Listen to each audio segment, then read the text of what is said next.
Joera mag Ramogi TV oimore kamoro amora ma intiere kendo kama yudo chenro ma kawuono mar oimore en mor mara ni kete kar kae gin mar weche manyien ka chako kawuono en odhiambo moganda jo Kenya matindo koda kama dongo mosebedo ka chwalo mbaka kod twak kokalo e mbui no mano mar X kata mano ng'ere chon ni Twitter. Nyaka sani jatend piny Kenya William Ruto koro oseyie mana kaka nolando juma ma wantie ni ero koro kinde ochopo mar mondo mi otwag gi joma tindo kokalo e mbui no. Penjo mantie odhi twak kod rowere e yo machal nade kanye gi e yo mane modhi tiyo godo ni mar kata kibedi kama tayo chenro gi ng'ama duoko penjo gi ng'ama imiyo auja gi ng'ama ok onego bed ni loso samane inyalo lor ni microphone kaka mara ni kowacho koro ok uda winja inyonge anyonga tilore alora to bede yo machal nade mano twak modiochieng' makinya kwara mog jongo onego bed ni chakre saa 8 nyaka saa 11 mano mar odhiambo kaluwore kod lendo moaye kar jot ma jatend piny Kenya igeno ni gigo modhi loso odhi winjo kwayo mag joma tindo to gidhi loso e yo machal nade nyakwara mogi jwang' magi duto waikno odiochieng' ma kawuono koteno nyaka kod weche mamoko mapod nitiere ma wabedo kawaluni kowuok e kaunti ma Mombasa, Nairobi, Kisumu, Migori kod konde mopogore opogore ma pacho ka nyaka matimore pinje maoko mag ohala kod mago mag tuke. To mokwongo ne mano magi thuond weche. Naona tu salama inaendelea kukua mingi. Chenro mapile pile ne ochako doke wang'e bombe mapacho kae kateko mar ng'anyo medo duono. Shapo chiki iliingia hapa ikaguza hivi ikaguza moyo ikakuja mpaka huko. Kunaweza kuwa na wengi ambao wamekufa katika maandamano haya. Serikali inatumia lot of force. Anyuola mawede gi nyocha onegi e ng'anyo ne ochako kawo ringrego e kar kano ringre Masiti. By among other things, trim down the size of your cabinet to 14. Jotend migepe ne obago romo gi jatend Kenya William Ruto. E kinde mar riwruok jo-Islam to sundo ni kwan jotend migepe duok piny nyaka 14.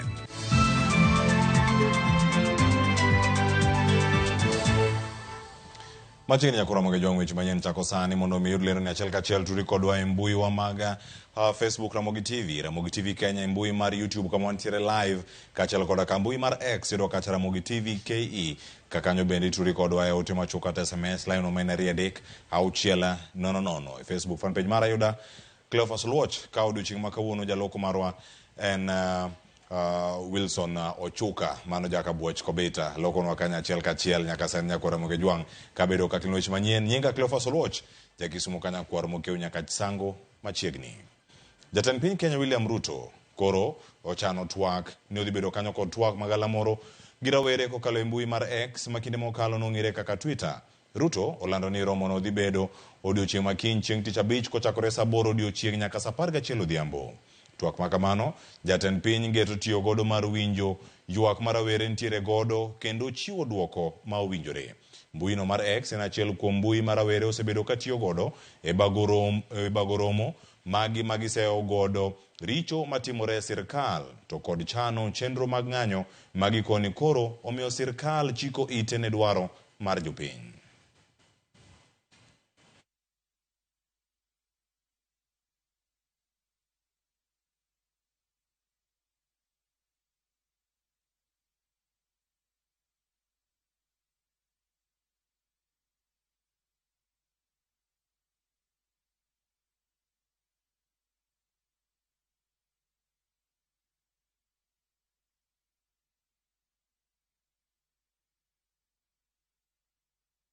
Nyakura moge jwang' kapod wantie mago motenore kod jatend piny Kenya duol mar jotend migepe obago romo odiochieng' ma kawuono kanyakla kod jatend piny Kenya William Ruto e twak mane wi yore mag reso budget kod geng'o kethruok mag mwandu ahinya to kaluwore kod okang' ma jopiny kwedo godo paro mar chiko omenda ma higani. Jotend migepe go oyiere kanyakla ni arita kwe osedok e wang'e mano bang' ng'anyo mosebedo kadhi nyime mag dwaro ni sirkal ofuong' pek mar ngima. Romono oyango ni migawo mar omenda dhi nyime kod kongo kendo budget mano mar neno ni odin fuok madibedi ni nitiere kaluwore gi lwar mano mar paro mar chik mar omenda. Jatend piny omedo jiwo ni chenro mage ne jo Kenya otegno kendo en kod adieri ni adieri biro nyiedhore. Bende oseyo jogo ma owacho ni gin achudhe kod josiasa ma odonjore ng'anyo mag rawere kendo koro chako maundu.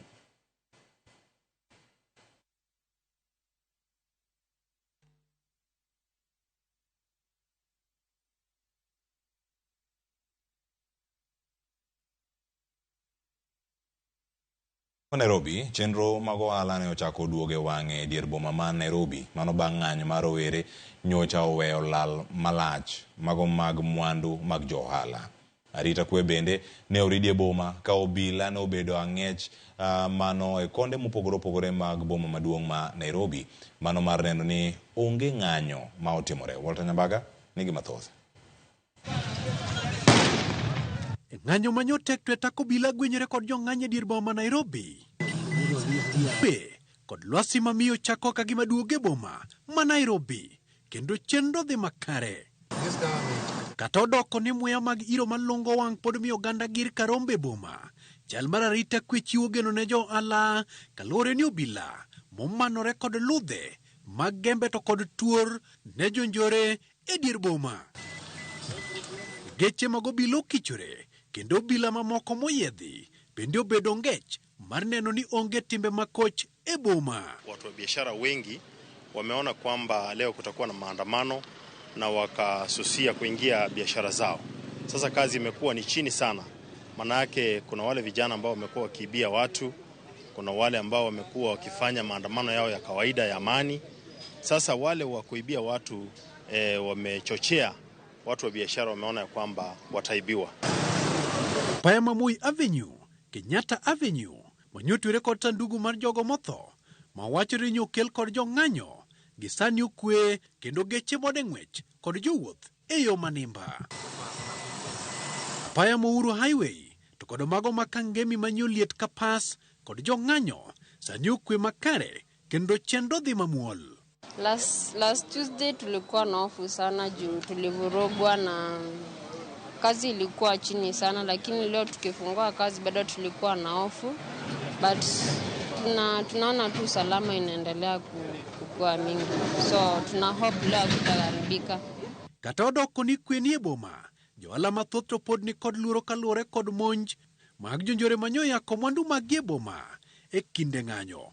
Leo kazi iko chini, japokuwa watu wamefungua biashara very late, lakini bado watu wako manyumbani wanaogopa kuja town sababu wanahofia hali maybe kunaweza kuwa na hali ya taharuki nini. Sekta mar bodaboda gini buti pokenda piko makomos ka joriembogo chama yule wi piko ranyisi ni tich onge nege kalore kod onge mar oganda e boma. So far nimepata less than 10% ya chenye napatanga on daily basis Hata watu wakuuliza jia hata hakuna. Ajana na customers watu wakuuliza jia hata hakuna. Kama mimi nimetegemea wanaosafiri. So wanaosafiri ndio mimi nimewategemea na wanaotuma vitu kwa sababu nafanya delivery. So unakuta kwamba watu wanaosafiri ni wachache. Na pia wengine wale ambao wananipatia delivery hawajafungua. Joalago ni kod kwa chiel ni rowere mang'anyo to kod mago mamayo ji boma. I also urge the youth to consider us as business women and men here, because we are very innocent in this situation. We are caught in the moment as well.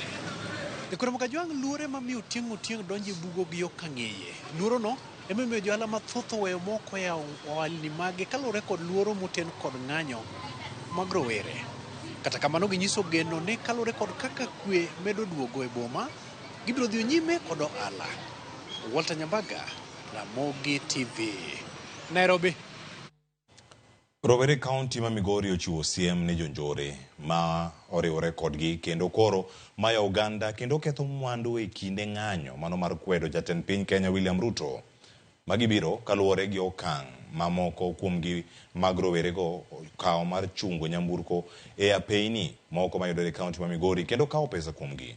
Jaod bura ma Oriri Mark Nyamita bende okwedo maundu makoro medo donjo e ng'anyo manyo chakre mana gi kwe. Jafo marwa Jojuma mewalerno. Kata beni gwenge mathoth e pacho kae rawere ok ne obago ng'anyo makwedo piny owacho, moko rawere kaunti ma Migori ne owuok oko mar bago ng'anyo bende koro kwedo tend jatend piny Kenya William Ruto. Rawere gi ne obedo kod rakruok kod obila e chuny boma ma Migori kama ne gidino apaya. Ng'anyo ni kata kamano ni ochope kod kwan rawere sanja mabende giko to obila ne okeyo katiyo kod iro magolo pi wang' kaachiel kod lisasi. Ng'anyo ne oweyo ka chendogo mag wuoth kaachiel kod ohala ne ochung' e bomani ma Migori. Mr. Ruto asikie tu kilio ya vijana. Juu vijana wako wengi na vijana wako na power ya kuchagua serikali. Weya komno walos Kenya gi ng'ama chielo manyalo tiyo Kenya ka manyalo winjo ywak jopiny.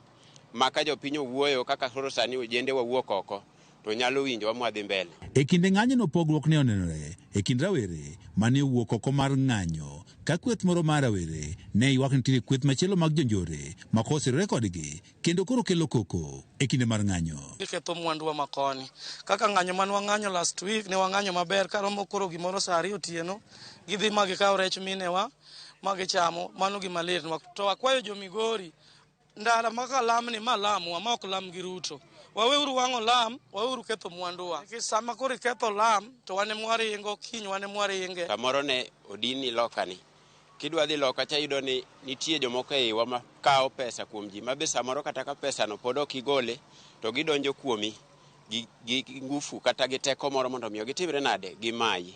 E kinde ng'anyo ni pogruok ne onenore e kind rawere mane owuok oko mar ng'anyo ka kweth moro mar rawere ne ywak nitie kweth mag jonjore ma osirore kodgi ma bende koro tiyo kod thuolo mar ng'anyo e kwalo jopiny. Atimuru ng'anyo mana mamuol kaka jenzi dwaro tok mar kwalo ng'ato kata mar mayo ng'ato nikech wang'ere wate to wan jo Suna East wate to wan jomodak around Suna East ma ok ni kia ng'ato ka ng'ato. Message manye ipas ne sirikal osebedo past kendo sirikal osewinjo kendo gi duol man malo kabisa e wach manye wantiere godo. Jok makoro sani nitiere barabara ok gin jok manyiche nitiere gi tabuka sani koro gin jonjore. Koro dakwayo oganda wa ma nyikwara mogi ahinya ahinya jo Migori makoro sani chako dino barabara chakre saa 7 gotieno. Wane mwa koro waketho thurwa. Rawere gi wacho ni ok gibi yie mondo koro jomaundu ti kod thuolo mar ng'anyo e mayo oganda mwandu mopogore opogore kaachiel kod ketho mwandu e kaunti ma Migori. Koro wakwaya were ma owetewa mwang'anyo go e boma ka wang'any gi kwe kendo aneno ni yot mondo mi watim gini gi kwe kaka watime makata ka koro askeche wan ge yiwa to kwe wan go nikech gin kama ritowa. Ok wabiyie gir ng'ato kethe Suna East ka wawinjore nikech magi property magwa mag nyiminewa wuonewa owetewa kata giri ok diyieno kethre to joka to biro ng'owa matimo luting. E kinde ng'anyo mar tich ariyo ma jumane rakruok bende ne obedo e seche ma midhiambo e kind kweth ariyo mag rawere ka kweth moro ne seyo kweth machielo kuom bedo kod paro mag kwalo mwandu mag johala e boma Migori. Ywak osebedo ne nitiere kweth mag jonjore ma osebedo ka koro din apaya kendo kawo omenda kuom jowuoth matiyo kod apaynigo e seche mag ng'anyo. Juma, Ramogi TV, Migori. Jothurwa uwinjo kanyo weche mopogore opogore we wang'o ndara no ken mar Ruto. Ndara no itiyo godo kidhi osiptal, ndara no itiyo godo kidhi e chiro, ndara no kose kuot mokethore iwang'e bath daraja kanyo in machako duogo iri nyamburko ma idho donje e aora kethre mwandu gi ok chope chiro e saa ibedo kod ich ma wang' kaluwore kod tim ma itimo sani. Waweyo wang'o ndara wadhi tiyo kod kaka onagi kod chenro mopogore opogore. Jomoko ng'anyo e counties mamoko to kwang' tile kata gino ma giwang'o e dier ndara giwang'e oko kata e lo. Warituru mwanduwa e kinde ma kata ng'anyo gi bende bedo kadhi nyime wabedu joma wangwana. Eru kamana ahinya. Kamachielo nyakora moke jwang' anyuola wede kod osiepe mopogore opogore koting'o anyuola mar Wilson Sitati rawera ma jahigni 22 manyocha otho e ng'anyo mar kwedo paro mar chik mar omenda odiochieng' ma kawuono ne ochopo e kar kano ringre ma City ma yudore Nairobi mar golo ringre mag wedegi. Wilson ne en japuonjre mar kar tiegruok mar Olympic ma yudore Kibera e kaunti ma Nairobi kendo anyuola ne kaachiel kod anyuola mamoko koro dwaro mondo sirkal okonygi e chenro mar riko jogi. Geche lure achiel bang' machielo. Geche moting'o ringre ji manyocha owito ngimagi wuok e kar kano ringre ma City e boma ma Nairobi. Jogi ne owito ngimagi e kinde ng'anyo mar kwedo paro mar chik omenda. Wede kod osiepe mirimo loyo. Pi wang' ridore. Wuodh jogi e piny kae orumo. Ranyisi en mar sanduku. Oriti gigoyo ne boma ma Nairobi. Anyuola mar Wilson Wekesa Sitati ma jahigni 22 kaachiel koda ka jowetegi mawuok e kar tiegruok mar Olympic Kibera ochopo mar kawo ringre jogi. Alikuwa mzuri kwa sababu hiyo Monday alikuwa tu mzuri akifanyiwa massage huko kwa department ya beauty. Hata vile tulipata hiyo ripoti kila mtu hakuamini. Hatukujua kama hiyo kesho yake hatutakuwa na yeye. Ni huzuni kwa sababu alikuwa ni kijana ambaye tuseme kwa jamii yao alikuwa ni kama ndiye anategemewa kwa sababu ndio kijana wa kwanza katika ile jamii, na pia naambiwa ndiye alikuwa wa kwanza baada ya kumaliza kidato cha 4 kuweza kuingia kwa masomo zaidi. Tichario juma mokalo mane koko kod ng'anyo kwa kopacho kae. Wilson ne ochopo e boma ma Nairobi ka uchiemo mane orne kowuok dala gi Bungoma. Ne osebedo mana Nairobi kuom dwe achiel kende kano biro chako somo. Mtoto wetu hakukuwa kwa maandamano. Alikuwa ameenda kuchukua mzigo ya chakula. Hata hiyo chakula bado iko North Rift. Hatujaenda kuichukua. Sasa tutachukua tupeleke wapi? Wilson ne okodok dala. Simbe bende ne olor. Chunya nyuola ne ochandore. Ne omanye kuom ndalo adek kendo ne giyudo ringre kar kano ringre ma City ka osewito ngimane. Kukuja hapa City Mortuary ilikuwa na picha zake. Vile hivyo alikuwa amevaa tu hiyo yenye mmeona hiyo picha sasa iko kwa hiyo portrait. Hiyo ndio tulikuwa nayo. Na vile tulikuja tukapata hapa morgue attendant. Vizuri alikuwa amepika picha ya hao watu wote, hiyo mili yote. Tukamuuliza akasema hebu kuja muangalie tuone kama mtamtambua hapa. By bad luck tukaangalia vile alikuwa amevaa hivyo tu tena ndio hiyo picha yake ilikuwa hivyo kwa simu. Anyuola ne okoni ringre Wilson ne okel gi obila ka giwacho ni ne achiel kuom joma ne ng'anyo. Lipot mar bero yango ni ne ogo kore kod rungu kod gimoro madik bende ne ogogo ng'ute. Wilson ne en mana wendo e boma. Ngimane ne odhi kamano. Niko na huzuni. Sijui iwapo vijana watajieleza kwa serikali. Na hamna yoyote ambaye anaona kwamba watoto wanajieleza. Awasikize. Sio kila mtoto ambaye anaenda kutembea ama anaandamana ni mbaya. It's very painful. Unajua mzazi kuleta mwanafunzi shule aende another step. Unajuanga it will bring change in your family, but you can imagine wazazi wake saizi they can imagine that their kid amekufa kwa cold blood, innocent. It's very painful. It's hard to accept. Anyuola mar Wilson kod mamoko mane ochopo kar kano ringre ma City koro kwayo sirkal mondo ogol negi osigo mapek mar iko jogi kendo kelo kwe tok ng'anyo. Ningependa serikali iwe kisimamia haya mazishi mpaka hakikisha kwa ule mtu ambaye amefariki amezikwa, na pia ningependa serikali ipe fidia kidogo wale ambao wamefiwa, sababu utapata wale watu wengi ambao walipatikana kwa huu mkasa wengine hawako waandamanaji, ni wale watu walikuwa wanapita kama huyu kijana alikuwa ameenda kuchukua chakula. Cleophas Oluoch, Ramogi TV. Nyasaye mondo oket chunygi kamukwe giduto jogo mano itonge magi kindego mag ng'anyo mano bagi mosebede ka ibago pachoka arita ka paga boro mano dwe mokalo. Moko kuom riwruoge ma kedo ne ratiro mag oganda okwedo okang' ma obila ne okawo mar tiyo gi teko mathoth e kinde ng'anyo mano bagi pachokae. Gino mano kelo tho mar ji mohewo 40 ka mohewo ji 350 pod yudo thieth bang' yudo hinyruok.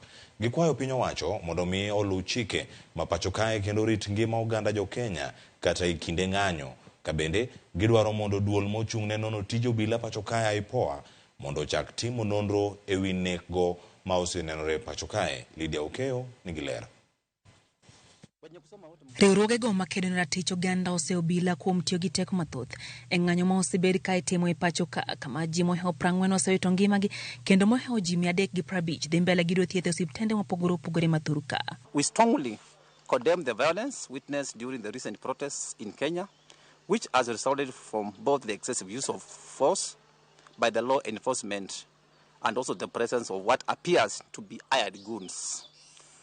The police's use of lethal crowd control weapons like water cannons, tear gas, and live ammunition, among others, against peaceful demonstrators has led to unnecessary injuries and fatalities. Gikwa piny owacho mondo mi ochiw arita makare ne oganda jo Kenya nyaka e kinde mag ng'anyo kendo neno ni ratiro mag oganda okorochi. We remind the state that its duty is to ensure that during protests, the police have the obligation to maintain public order and safety while respecting and protecting the rights of citizens to assemble and express their views peacefully. Gidwaro mondo michak tim nonro kokalo kuom duol mar IPOA mar ng'eyo adier ewi nek ma kamago ka bende giso josiasa matiyo kod jonjore e rocho ng'anyo mar kwe kendo ketho kod yako mwandu. Immediate accountability is imperative to restore order and uphold the rule of law.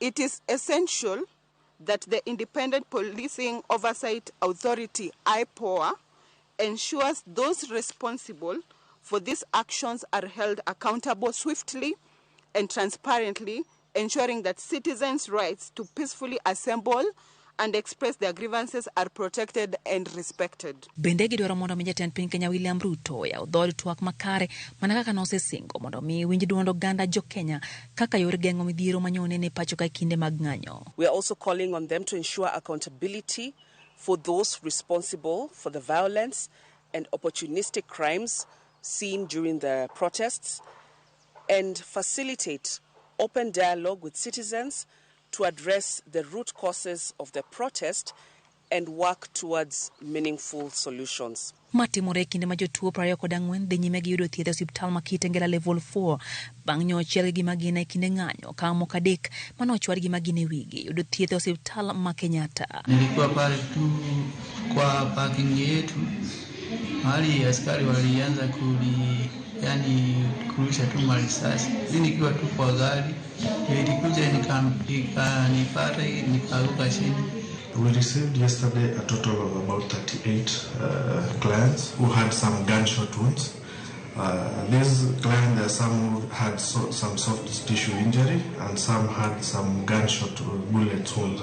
Moko kuom jotuogo ma yudo thieth olero ni ne giwuok oko mar ng'anyo e yor kwe kinde mane moko kuom jong'anyo nochako kuo gino manomiyo apisas mag arita wito iro malongo wang' kendo chielo gi magina.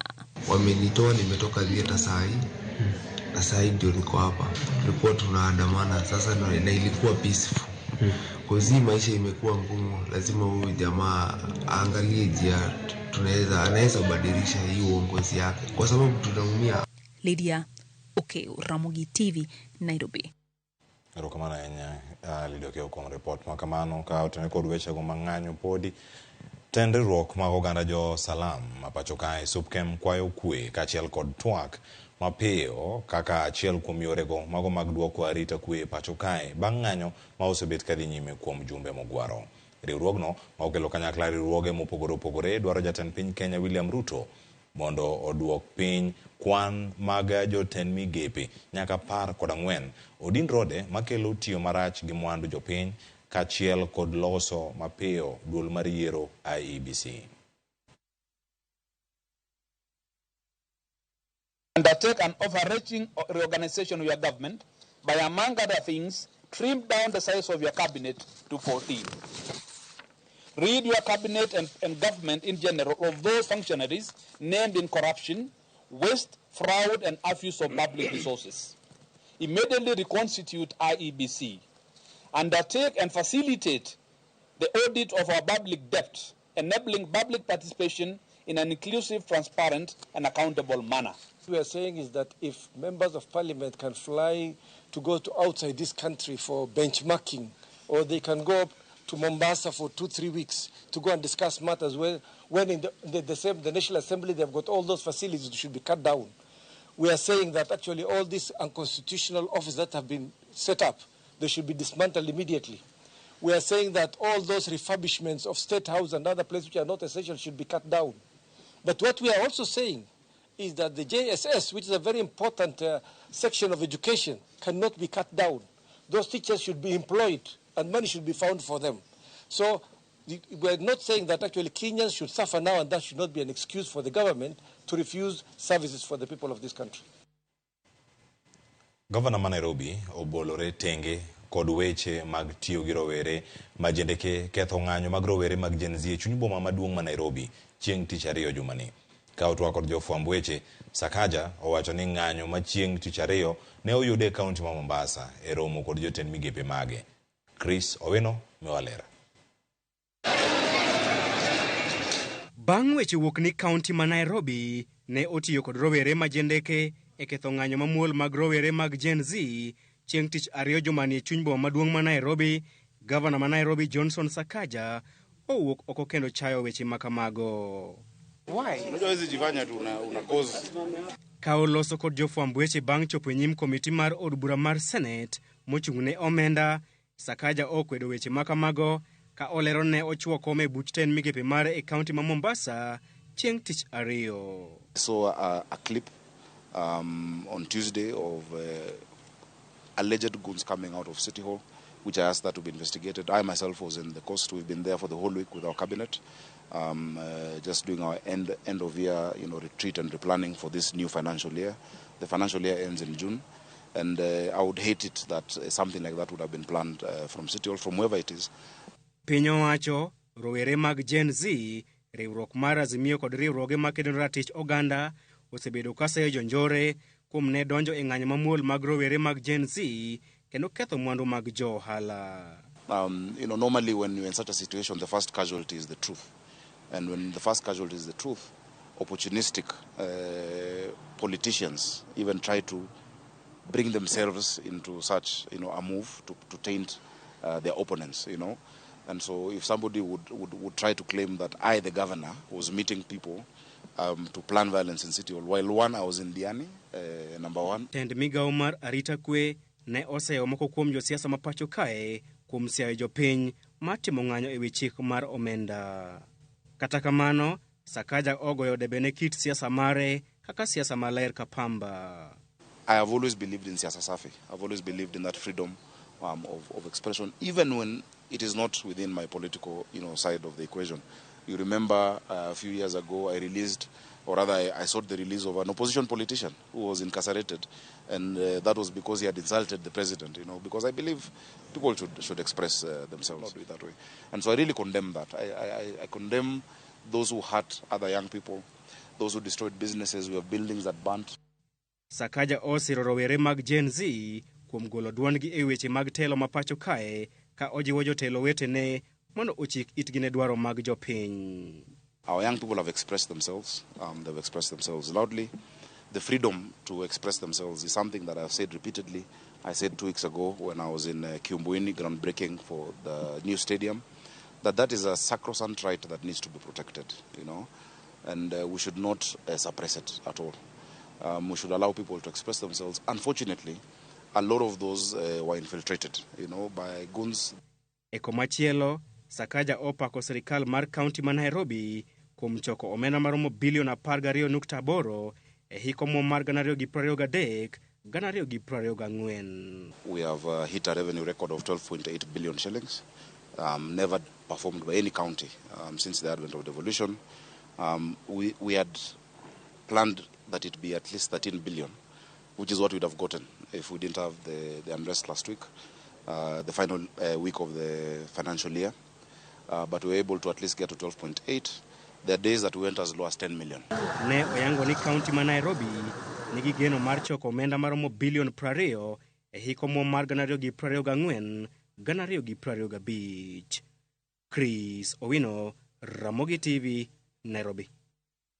En kinde mwaka uyuyo nyakora mojamba bang' sigana mar Chris Owino kotenore kod mago matimore e ng'anyo kod jogo ma itudo kod weche go to gi kwero mago bende nitie karka agonu erokamano kuom jogo mosebedo ka ndiko na kare machako weche manyien mago imore nyaka sanda ka osekalo 26 tok sadek mar otieno ma kawuono. Wilberforce Otieno wacho ka ni awinjo imore ka ntiere boma kae an kod weche ariyo kende. Governors makaluo nyaka koro ng'eni Gen Z biro negi bang' tieko kod Ruto mamalo koni. Mar ariyo, Gen Z makaluo nyaka koro chak dwaro ng'eyo finance bill ma luo counties. Erokamano wacho ni mano operation clean up county duogo nyaka counties. Erokamano nyaka kuom ote mari ote machielo madonjo kar kae mano mar Charles Okode wacho ka ni aneno chenro achiel kachiel ka ntiere e gwenge ma Kisumo mano Kilo e Nyalenda wacho ni atimo mos ahinya kuom lalo mano jaduong' James Okinda Odwar mano Kwaju mantiere Sango Nyong'ong'a school mosoro ahinya gi jogo ma wuok alwora ma Nyakach Sango. Kuom ote ma kamago bende nyaka mo jong wayudo gi kachiel kama moko medo mana donjonwa. Laren Carol wacho ni mar Kisumo Tongla neno news e makare ka ntiere twak kachiel kod Uganda duto maneno weche manyien giwacho ni weche mag Sakaja bende terogi kama gintiere. Lewis Wuoda Wasiboda aneni live. Otis Nyakwar Nyawade Cleophas Oimore aneni makare ahinya kantiere. Sindo Mwalo Jenzi odhi mbele gi tich, wacho ni odhi mbele gi tich makare mano magitimo wan waol gingima matek e piny Kenya. Last born wa Caroline wacho ni Joseph Kandege otimo mos ne familia mowita nyuola magi. Carolex Odhiambo Mombasa neno wa 001 wacho ni Ruto koro nyaka winj dwach jopiny kintie twak gi ojende kikilew mokichopo e mbuino mar X. Aya Amoke Fred Jakusa wacho kani Uchieng Albert awinji kayo makare maro jogo maneno wa kendo dikono achiel kachiel. Ka Simon Ongwe wacho ka Ramogi TV ler Ongalo Kisumu. Agre Ajwang Kamoro Komoro aneno maler kawuok e dala mano mar Kibera Jagemi Ala Marenyo. Akwayo mana vijende ni kik gie mondo ti kodgi ketho mwandu mag jopiny ok ber. Waka wiyo masani pod antiere kae koda Wilson Ochuka waka mana wiyo machuok in bende yude chiemo moro kanyo matin kata gimi madho matin ka waduogo weche manyien dhi nyime kik dhi mabor.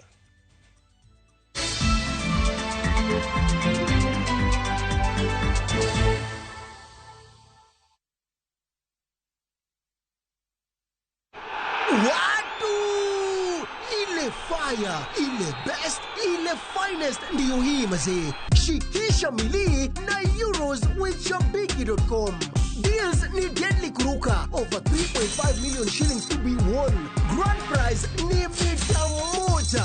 250k weekly na 50k daily in cash prizes. Kuchangamkia hizi deals, ingia Shabiki.com. Chagua games zako safi, funga multibet at least 3 games, at least moja ikuwe ya Euros. Halafu cheza na minimum stake ya 49 bob. Shikisha mili na Euros with Shabiki.com. Not for persons under the age of 18. Authorized and regulated by BCLB license number 587.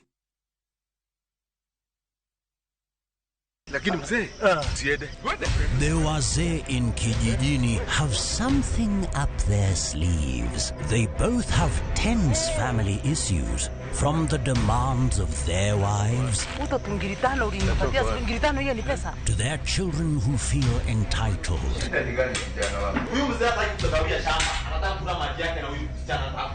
But unmarried Kamau has no place to counsel the married ones. Watch this exciting and hilarious series Kijijini only on Viusasa. Dial *487*1# or visit viusasa.com to renew your subscription.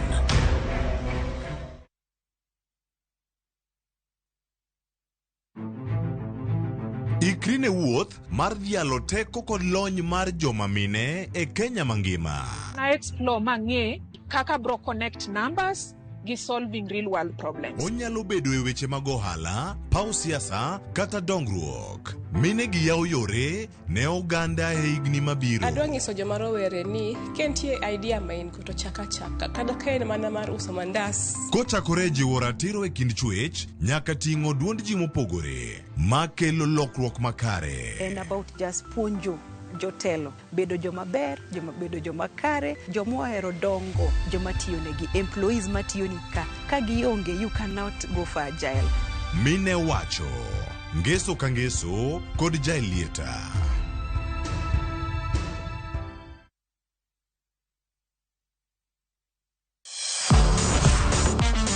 Ne thuolo mar yudo weche tuke duto nyaka mopondo. Mbaka makende mag jotugo kendo mag jomolonyo weche tuke. Can you believe it? Magite yudore chenro mar paw tuke. The 4.84 kilometers. Nonro matut kod gigo matimre manyien mag tuke duto mawuok e piny mangima. Tudri kodwa ngeso ka ngeso Ramogi TV. Kochakore saa 8 odiechieng' ka wami gik motimore paw tuke.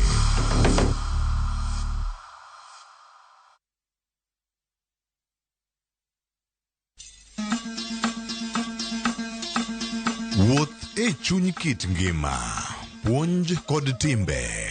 Kane iyiero ng'ato ni bedo ruoth, to nyaka nobed ng'ama kawuono iluongo gi kisungu ni Tom, Dark and Handsome. Wakelonu sigendni mane ok wache wi anyuola mopogore opogore. Chakre nam nyaka e alwora ma ji odakie. Chik ochano ni ng'ama dhodho nyathi e kore ok kor gi rom gi dhako wadgi. Ne kaka timbe machon ne okalo e tieng' ka tieng' kendo kaka ne gin kido mabeyo ahinya. Wamielo bul, wawero wende wa moko mag oganda, kendo wawero wende wa moko mag paro. Wamiyo giwa luor kendo wanono adiera mamiyo waduto wabedo kanyachiel. Desreuru mondo ubed jok makare. Mana adier. 111. Ngeso ka ngeso, saa 1:45 otieno.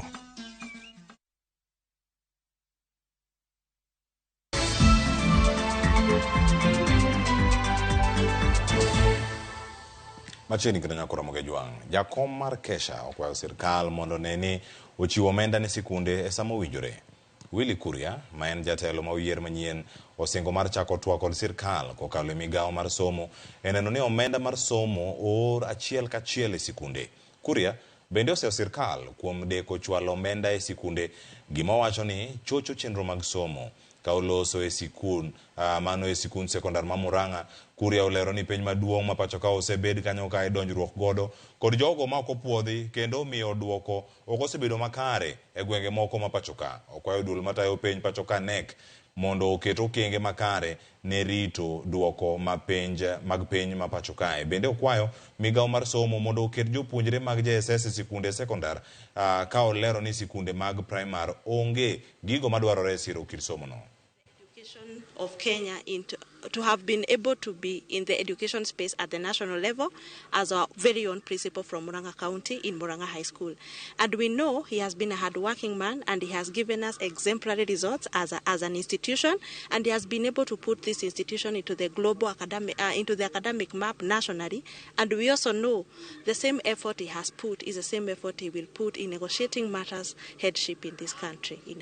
And even so, I would also urge the new Kesha chair also to work together with the KEPSHA, that is their colleagues in the primary school, so that together we are able to better the education standards, and especially in the CBC curriculum. One of the issues that we are having is the issue of capitation, and we are urging the government to ensure that with the 22,244 per student is actually reached per year, because currently what is available in schools is roughly 10,400, and this is too little for runners. So we want the entire capitation to be directed to schools so that they can be able to advance education as far as tuition and operations accounts are concerned. Sirkand County ma Homa Bay e riwruok kod riwruoge mopogore ma ok mag sirkal ochako gedo mar boma ma ibiro tigodo e timo ohala kod pur e lowo mantiere e kiewo mag gwenge ariyo ma osebedo ka yware e thuolo mokalo. Ranyisi ni kwe mochwere koro dhi betie. James Latano nolimo kar gedono kendo oikono lipodni. Chopo e gwenge mag Riwa. Riwa en gweng' mane tong' mar jodak makochia mayudore od bura marangwe kaachiel gi Karachuonyo mawuok e od bura ma Karachuonyo, duto kawuok e kaunti ma Homa Bay. Ogendni ariyogi e higni mokadho nobedo kod tulo ka gilaro lobni mariwa, wach mane okelo sigu kaachiel kod aginga, manokelo lal mar mier, mwandu kaachiel kod ngima, ma nomiyo gwenge mariwa ojwang' kuom higni mokadho. Limbewa e gwenge mag Riwa warado gi jaduong' William Otieno. William Otieno osedak ka kuom ndalo mathoth kendo ong'eyo mathoth kaluwore gi tulo manowuok e gwenge mag Riwa. 75 to dhaw nochako kak dhimu nobiro kroch kan gimbe mang'o malop gi bang' kut kano osalogi 1945. Koro kanyo dhaw beta koro kokaw 10 years to wanyalo dhaw gi kak dhimu. After 10 years wanyalo dhaw gi kak dhimu. Kotimore 2010 208 to ne director of land wa Nairobi nikech koko ne ng'eny mondo nyis boundary between ko Uganda kak dhimu. Wadhi Kawiti primary school. Koro kanye mane director of land osome boundary kaka noti. Yudo oboke mar bedo gi lobni, sirikal mar kaunti ma Homa Bay koriwore gi joket mwandu mopogore opogore. Koro sani osechako gundho boma e gwenge mag Riwa, ka giwacho ni ma biro kelo dongruok manyien kendo nyayo pith manyasani, ma biro kelo dongruok kendo biro kelo nyak ne jodak mar Riwa e kaunti ma Homa Bay. Value chains ma waketo mbele wan kaka Homa Bay, which one timo value chains mang'eny. kaka ji puro bando, ji puro bel, ji puro nyanya, ji puro watermelon gi gik makamago. Mago gin value chains. Value chains mwadwa tele e Kenya en value chain ma pamba, and ineno kantie kae jokan mwandu e weche mag jinari, value chain gi spinning, Medin Thurwa dwa bede. Value chain mar rech, ineno ka wan gi Victory Farms kae gidwa ni mondo gitim fish processing ka konyalore. Mano value chain mar edible oils. Wan gi investors mang'eny marita ni production bro chalo nade. Wang'eyo ni Riwa biro kelo tije ka, but in addition to that, Riwa biro kelo nwa skills manyien ma waonge go, nikech kembe mabo biro ka biro puonjo jowa tije manyien. En lo manochwero remo, to koro sani en lo mabiro kelo nyak kaachiel kod dongruok ne jodak ma Karachuonyo kaachiel kod jodak ma Kochia, to moloyo obiro bedo mise mar kwe ne ogendnigi. James Latano, Ramogi TV, koa e kaunti ma Homa Bay.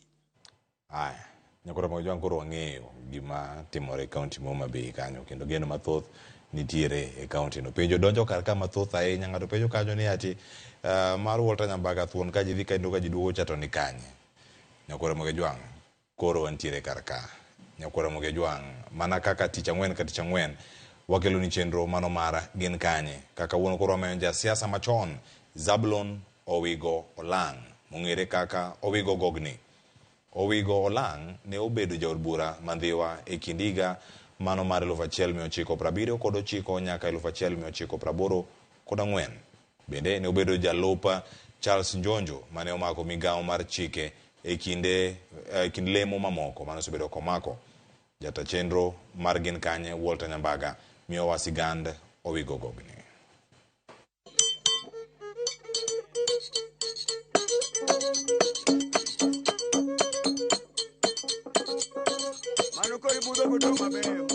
Kadem do parie ka kotiyo nu machengo tich, karungu do parie ka kunyuolo wuoyi moro motelo, kabuoch bo parie kodi kanyi kela gilangi, kanya mwaduto ko bwai kanyi yuto gindhi wate. Owigo kano nyuli ndi wamangi momina doyo kamini magi konyango duto no konyo wang chiem, yokal bende. Asuyo ng'wech gi nyamburko nyaka gwenge Masori Karungu e kaunti ma Migori. Kendo mama Simprosa Dundo rwako wa kabwonjo. Ega mar 1994 e seche mag ang'ich welo, Zablon Owigo Olang ne onyuol kendo chako sombe. Primary ochako gi Sori, then odhi Lwanda Magwar, koa Lwanda Magwar odhi Rapedhi motieko klas 8, bang' tieko klas 8 odhi Kisii High School. Owigo wuon Olang ne ochako tije kaka obila. Polis odonje higa 62 Januari Kiganjo, obedo kanyo dwe mar 8 gi pass out, obedo posted Nakuru. E kama nochako go tich. Polis otiyo kuom thuolo mar higni 13. Ochako tich gi donjo direct entries kaka sub inspectors. Mane mokwongo e Kenya mangima. To no sudo mapiyo kabisa e rank mamage geko. 1963 ne gidhi Kilimanjaro, outward bound mountain school gidhi Kilimanjaro. Ne gidhi bedo kur 1 month to idho nyaka top malo. Then oduogo giko dwe mar 3. Koro koduogo giko mar 3 dwe mar 4 obego e transfer odhi Londiani. Koro the head police station. Omiyo wakaka Owigo Gogni nodonje siasa. 1974. Siasa ka ng'amo ywaye maduong' katere siasa en Daniel Arap Moi. Nen wedo siepe joma dongo go chakre chon. Emo ywaye morwake siasa. Dalana ka ne chalo paw sport. Dhano ne pong'e. To ne ji ohere mar adieri. Ji nohere mar adieri to siasa en karata. Mano temo mokwongo no notame. Negi miyo Odero Jowi notelo kawe. But then Kodero Jowi semi osekawe doka Nairobi. Chako timo ohala moko matindo tindo gosiepe ne menen gogo. Then no paro moro ni gweng' macha dwaro pi. Kae to wuoyo gosiepe ne machalo kaka Ignatius Nderi mane gitiyogo, Harun Muturi ginigo. Osiepe ne makamago majoma dongo go. Mane gigoni arambe moromo siling 75,000 ne pesa malich ndalogo. Koro nobiro chako gimoro ni Waraguda Wachara Water Project. Koro mane gima nobiro go ka to ne wamor nobiro kelo nwa pi. Koro unfortunately Odero Jowi ok obedo mang'eny e tijno. Oringo we tich. Oringo odhi Canada. we just like that odhi kodhi Canada. Koro by election obiro 77 odonjo to nodhi odonjo maber kabisa nikech ji nohere. To piny ne chalo nade kindeno? Ne wawuotho nyaka Aora Chuodho gi tiendwa. Ka wawinjo wach no kogo sime ni en ema osekawo gino nyaka Aora Chuodho. Waluwa ndara ka. Wawera to wadhi adhiya. Macha gima en gi memory mara en dhano mane sika nena pile. Pogna tinde ko kaneji. Ka ne chalo sport. Each and every single day. Wapenjo kit siasa mare to kod chuny mare mar chiwo. Ng'ama chunye ler manyalo chiwo modong' ma mifuko onge kata siling achiel. Ma konto koro kama Baba Kennedy. Ka koto ni golo te kama. Wabiro chiemo nang'o kawuono.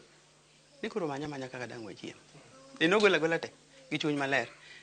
To nyathi kibiro ni fees onge nyako chul fees. Kata ng'ama nyombo keny dhako dhi tino chandre mayud kaka inyalo dhiang' achiel dhi duogo dhako dala. Ji mang'eny mano miyo tije.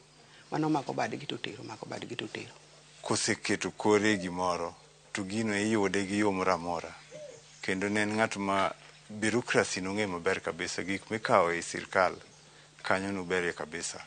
To ere kaka nyinge mar Owego Gogne nobiro? Gogne nie to bing'e ni nokochakore kata kende yie manochake kaneno kaka kamodhiye ok ji dong' nono. Tiende ni no ng'ama chiwo noorre. Tiende ni ogol yungo jamna sani lakini ento no makata nyose we siasa tinena kama tokane ni macha mtoko wigo ni jirenga tinga kadhi pomni. Ne en jakanyo motegno mar KANU kendo kinde kod Daniel Arap Moi mane en jatend piny machon mosedhi e yweyo ne chalo nade? Wach mar KANU gi bicha nochakore nene the later one mar 88 ka mar gi mar ndalo saito tigini cha machako was the second phase. The first phase emane manochakore nitie group mar change the constitution mane dwaro ni mondo lo constitution Moi kik donje telo 90 days in case ni Kenyatta gima ne Nyasaye okawo to gi the group mane dwaro the status quo. Koro Moi ne gi jogene group Moi ka emane oting'o Kibaki, noting'o Charles Njonjo, jok mane dwaro ni the constitution stays as it is. To the other group bende ne gimana gi jogegi. Koro group mar Moi gini emano yudo a lot of power. Emane koro Njonjo no identify Wuorwa kech at that time Wuorwa ne head of Interpol Kenyan chapter, deputy director of CID. Owego ne en osiep jangolo marahuma Di Omisiani kendo ne nyose kod ngolo. Owego kano nyuli mi wamangi mumina doyo kamini magi konyango duto no konyo wang. To kinde ka kinde Christmas Di Omisiani ne go thum ka. Ne ng'eny ne no go thum ka. Koko gocho kata nyal tiri kata kademo dhi go thum kono. Mondo ji yani nochoko ji mondo ji winj maber e Christmas. Omo jathum ne tek. Koro eno mo ne gito ji biro. Kendo ok en thum ni chulo. Papo owino go choko kucha papo pong kanyo. Jokrama Kajwang' e gwenge mag Sori na chiel kuom gwenge manomimbi kod pek makagineno gi wang'gi ka jathum marahuma Di Omisiani donjo dala Owego Gogni to ok girit kata matin, gidonjo mar juso kendo miel ka min ode miwa kit thumbe mane jatelo winjo kod osiepene. Kadem du parie kako tiyo nu machieng' otich, karungu du parie kako nyuolo wuoyi moromo telo, kabuoch bo parie kodi kanyi kela gilangi, kanyamwa duto kobwai kanyi duto gindhi wate. Dhano miel mapi, ing'eni dhiang' to nosenegi ji chiemo. Ji chiemo ka jama Christmas yani. Eno kete ji chame chama oko. Ayo era mag gimego makechni. Mago bende kele kanyo gimitha jomoko osego taro kanyo. Mateki mapudo chungo miel. Okoni ne en kod ting' kaka min ode, ahinya to min od jatelo. Ka ng'ato donjo, ok no anono moko bilo gimoro. Nok anyal bedo gi pek nikech an wuon onge gi pek. Kane gibiro gi joma yude ko onge, nyisa kane gima ne dware nyisa, kobiro ta nyise ni nyise kama. Era mare kod jopiny ne biro kaluwore kod kaka ne opango tich ma onge akwede. Ng'eny ne Owego nochako tich gi oko. Mok gi katungu kargi kama gidake kata kadem. Ochako tich gi oko. Oko ne mogere sikunde. Mako kwani ni gin sikunde modhuro. Mochore lwete gedo obera skul ogero. Langi Kadero Gero, Miranga, Ratanga, kuonde go te to kendo Ratanga okelo Njonjo, Charles Njonjo. Mranga okelo Kibaki. Nokelo gi kamano jotelo madongo dongo. Koro bang'e Ogera Genga manokele Moi.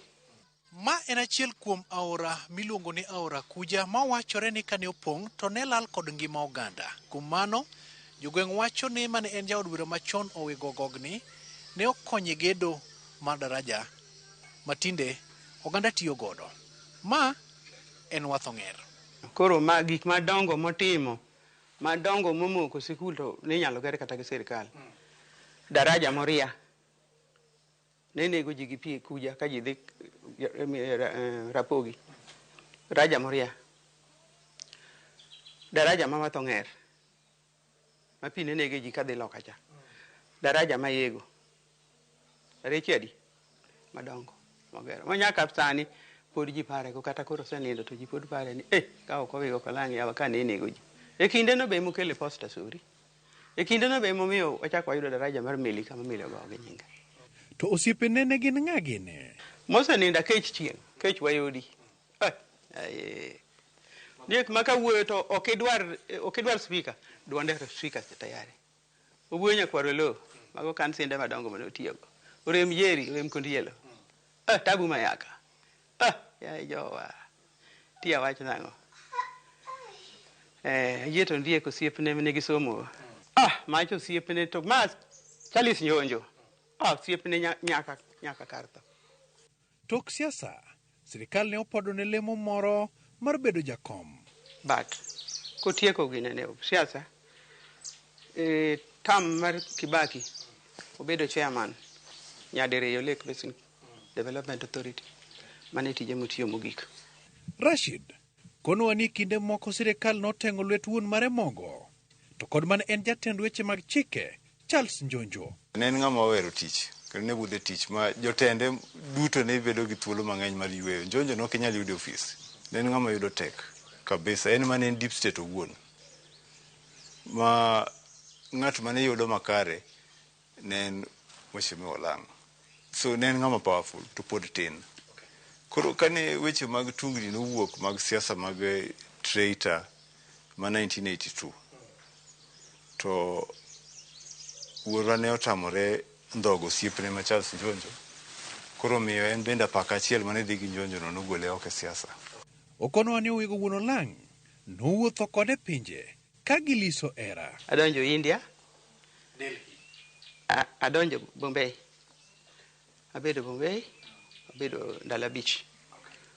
Wawuok wachomo Philippines. Piny Filipino. Abedo. Ogela kanyo. Otera Tokyo, Japan. Japan abede. Awuotho e pinje mang'eny. Hong Kong adhi, Hong Kong emobede mang'eny moloyo ndalo 13. From there wakadho Alaska. To mano ne en route wadhi adhiya. Tera Jerman. Bedo ndalo 3. Tera France, wabedo ndalo 3. Wadhi London, bedo ndalo 5. Aduogo Rome, wabedo ndalo 1. Wuotho ti waduogo Kenya. Dwe achiel mangima, around the world. Mano tuwa malich maromo nade. Mano tuwa malich. Walter, joluo nowacho ni gunda dek, ma dek osetie, ok chak ludie dek. Koth kende machwe, to dek chako lotha lotha. Koro weche ariyo aka, ka nitie legacy mar bedo jananga, babana ne en polis. Legacy mar bedo polis no, en o continue kaluwore gi osiepna moro miluongo ni Omuga, Wuon Ochola Wuon Odindo. Nyakwa Ramogi, erokamano kuom bedo kode chakruok nyaka giko. Ageno ni fwenyo kama gintiere to kod chal margi. Jata chenro mari kuom thuloni duto ne en Walter Nyambaga, wuod Koweru. Thon ka ji dhi, kendo ka ji duogo. Oriti masane.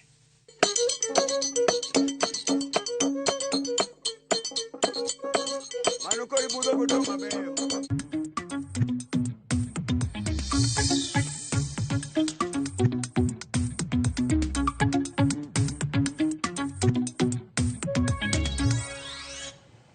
Amodo kod weche mamoko nyakoro mo gi jwang bende ote ma wuoro gi thoth ahinya kotena kod sigana mano mara gin kanye mowuok Santo Sane. Wadonjo weche mag ohala. Kata obedo ni ng'anyo ne ok obagi kaunti ma Mombasa, thoth jo ohala to ne obedo akicha mar loro ohelnigi mago e seche mag okinyi ma kawuono. Ka kuonde mathoth mago mag teno geche bende ne ni nono kaluwore kod luor ni jong'anyo ne ni kideki donjo kanyo kendo monjo gi kata wang'ogi. Kata kamano, chenro mag ohala ne oduoge wang'e seche mag odiochieng' kama jopiny ne okwayo piny owacho mondo mi oduok chien kata mondo oduok chien kwan jotelo mago michulo osara makore lach kaka yorno mar bero uchumi ma pacho ka. Joja oko miyowa ler mathoth kawuok Mombasa.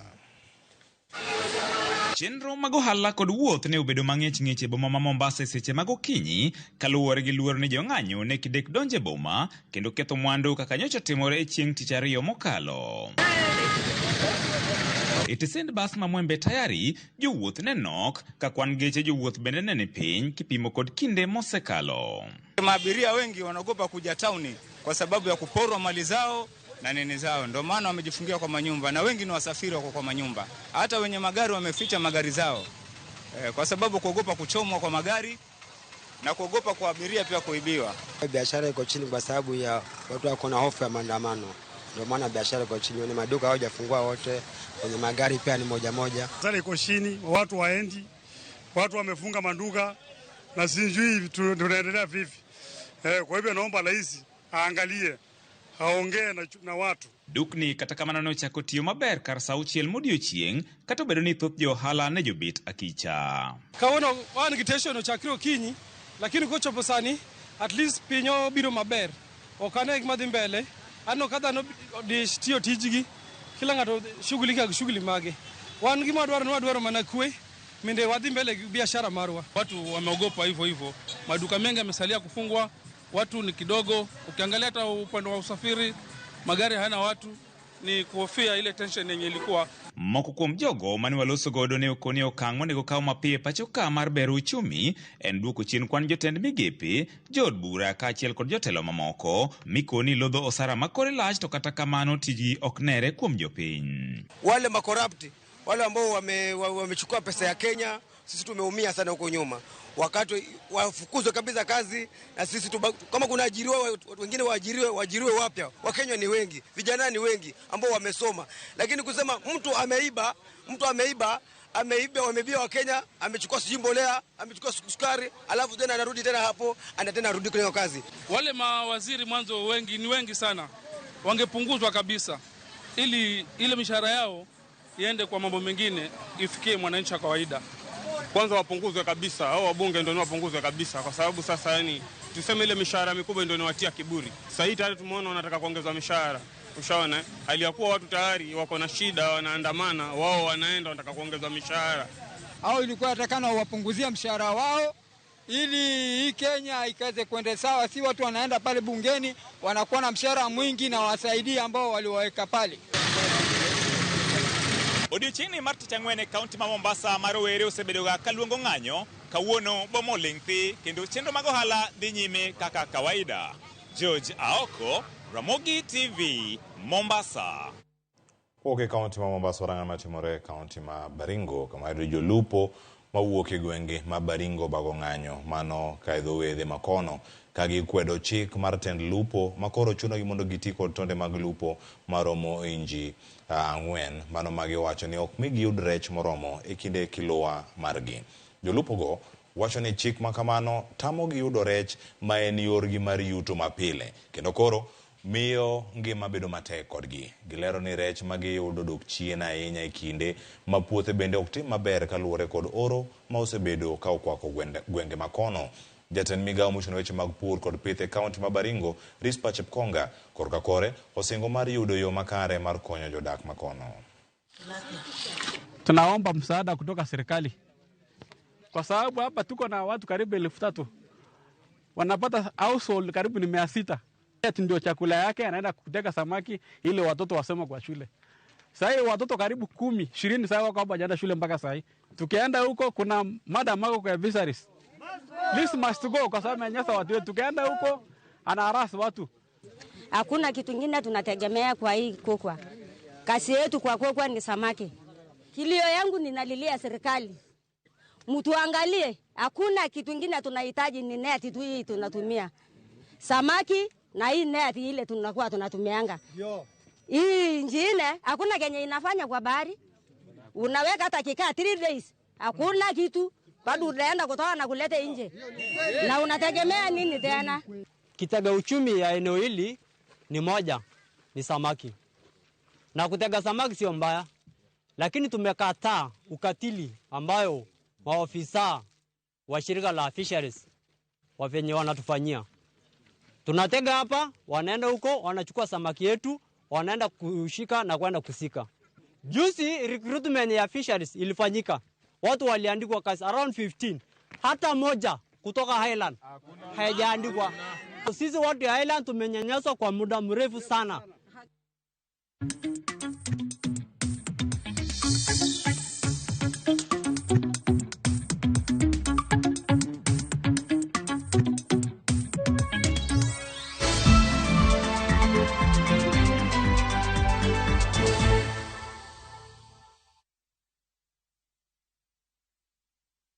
Hi there, I'm your new friend Penda from Paokwa. Come along for our adventure today as we take you through the Hummingbird Tales. Kim and I are going on a camping trip with our Scouts troop. But first, Tilly, AJ, Kim and Pendo will explore some inspiring African stories. we will learn together about Dr. Rachel Masake. Can I ask you what you are good at? Maybe you can draw or run the fastest in your class. The little ones of all ages will continue learning as they watch the best content on the go only on Viusasa. There is so much to explore.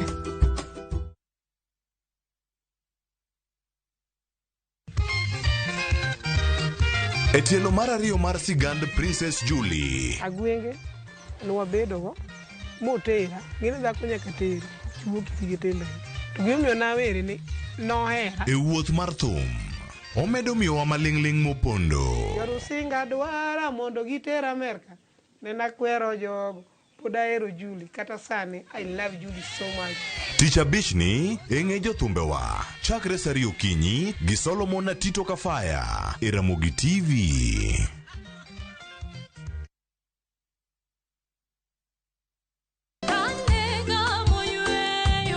Fweny ngima maber e wach Nyasaye kanyakla gi wende majiwo chuny ahinya e Injili ngima. Chieng' Ngeso ka Ngeso kochakore saa 2 okinyi e Ramogi TV wamiyi sabato maler kendo mamalo moloyo kod wende mamoro chuny moa kuom jothum mihero kendo gi jokwath mapacho ka. Nyasaye wuoyo kodi kendo wuoyo koda ni kik iluor gimoro nikech an kodi. Sabato tutapumzika milele yote. E Injili ngima Ngeso ka Ngeso chakre saa 2 okinyi e Ramogi TV. Wazishikao amri za Mungu na ushuhuda wake.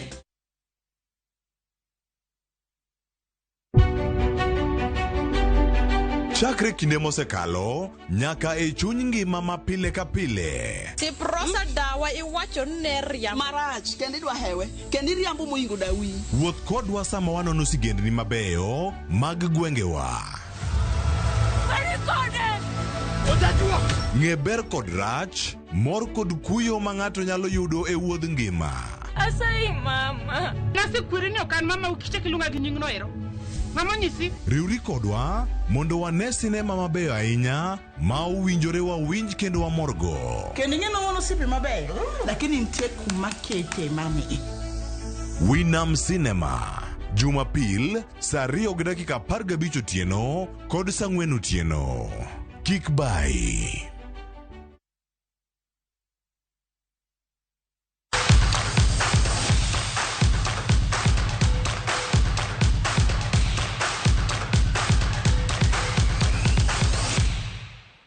Machiegni weche tuke. Tim mar Harambee Stars biro rakore gi tim mar Cameroon, Namibia gi Zimbabwe e tuke mag manyo tiko e tuke mag pinje Afrika AFCON mar higa mar 2025. mabiro mago duto biro bagi e kind dweche adek e giko higa. Mano higa ni timbe mabiro tugo gibiro tugo kata tuke ariyo e dwe mar 9, tuke ariyo e dwe mar 10, tuke ariyo e dwe mar 12 higa ni. Kenya ne okete port mar adek e draw mane otimo odiechieng' ma kawuono e piny Afrika ma milambo.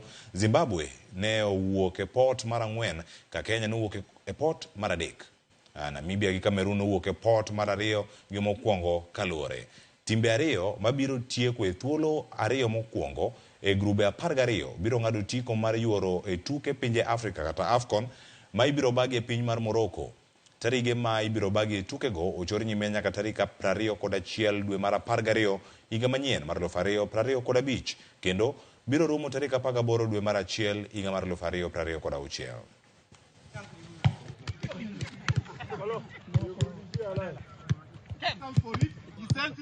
E tuke mamoko, kocha ma Shujaa jotuk rugby 7 koni korka korgi mano Kevin Wambua osegolo listi mar jotugo mabiro dhi e tuke mag Olympics ka thoth jotugo mane otugo Challenger Series oluongi e timno. Jotugo adek mawuok e tim mano mar jotugo marowere biro riwore gi timno e boma mano ma Miramas mano motelo ne e tielo margi mogik mago mag ikruok. Shujaa notieko orako magi alap mano ma Kasarani chieng' tich adek bang' timo orako margi mogik pachoka kapok giwuok kendo gidhi e pinyno ma Ufaransa. Shujaa nigi ting' mapek e tuke mag Olympics mano e grup margi ka gin gi timbe kaka Argentina ma gibiro tugo godo tugo mokwongo. Gibiro rakore gi timbe mamoko kaka Australia gi Samoa e grube. Kane giwuoyo kod jofwambo jotugo go nolero ting' ma gintiere godo mapek mar neno ni gitimo maber kendo chopo nyaka e rang'iny mar duogo gi midila. And I think the hard work here will obviously bear fruit in Paris. Paris, yeah. Before even we head to Paris, I think the experience that we brought was to tell them how it feels to just qualify for that Olympic sport. And the boys did themselves justice to get that only Africa sport to the Olympics. And now heading there, I think just a game at a time.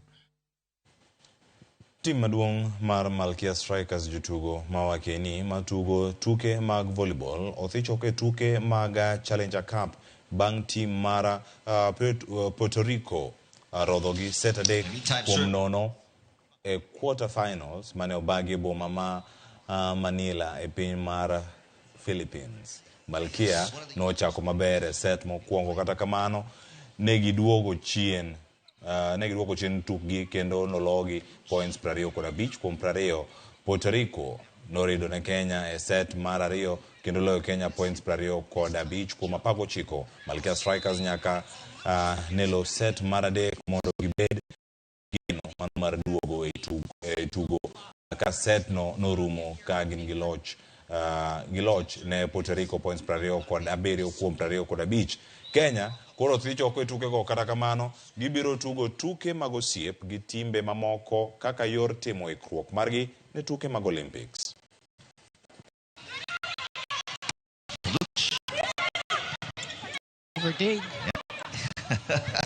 E tuke go mamoko quarter